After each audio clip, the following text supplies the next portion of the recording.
Welcome here at Formation Station. We aim to be a pit stop for you on your faith journey. Please consider subscribing to the channel. It truly does help, and it's all for the low price of free.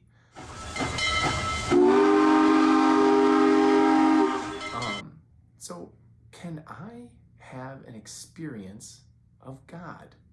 Like today, can I have an experience of God? Something that I can feel with all my senses? Well, the short answer is yes, absolutely you can. The longer answer really begins with the fact that you probably already had an experience of God and perhaps skipped over it and were too busy in your schedule to reflect on it, and it didn't stay with you. So maybe you forgot about it or didn't recognize it at all. So really having that experience of God and really allowing it to open our hearts and minds and change us in profound ways. We have three things. We have the power of presence. We have our prayers being answered and sometimes not. And then the power of reflection. So let's just start with the first, right? The power of presence. You know, we very oftentimes in American culture, modern culture in general, we are structuring our days by the clock. You know, I have a meeting at 9. And then I have to go to a lunch at 11. And then after that lunch, I've got to go home and I got to let my dogs out. And then I got to come back. Each time we add another thing, another item to that docket, we take away from parts of that day.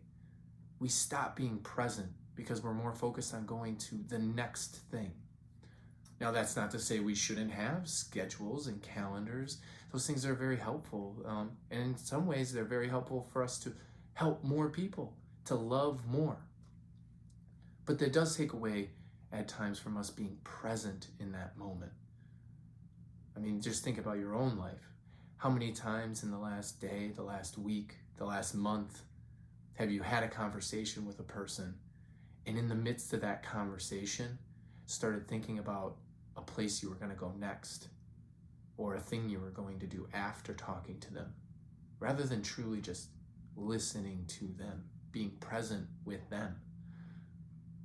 So that's our first moment, first way in which to experience God in our lives, because he is there to be present with us. You know, the ball's really in our court. He's always there and he'll always be there. It's really up for us to open the door, to say hi. And that leads us to our next point, is prayer. We struggle sometimes and we get disheartened in our faith journeys because of unanswered prayers. I challenge you to think about prayer in a slightly different way. Think about it from the perspective of a father to a child or a mother to a child. We don't always say yes to our kids, especially if we really, really love them, right? Otherwise, maybe they'd get candy all the time and pizza for every meal.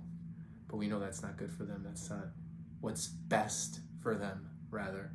Well, God knows us intimately. He knows you intimately, and he knows what's best for you.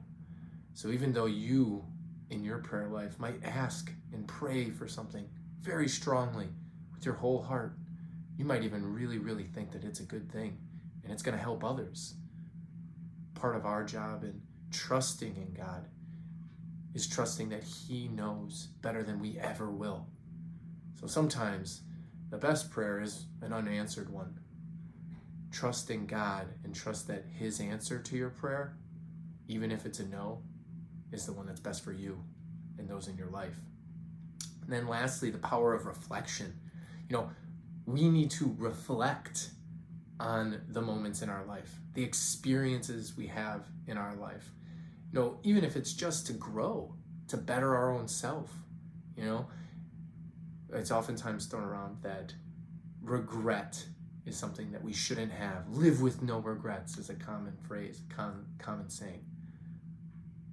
But I would argue that no, regret sometimes can be helpful because it spurs us to better and more virtuous action.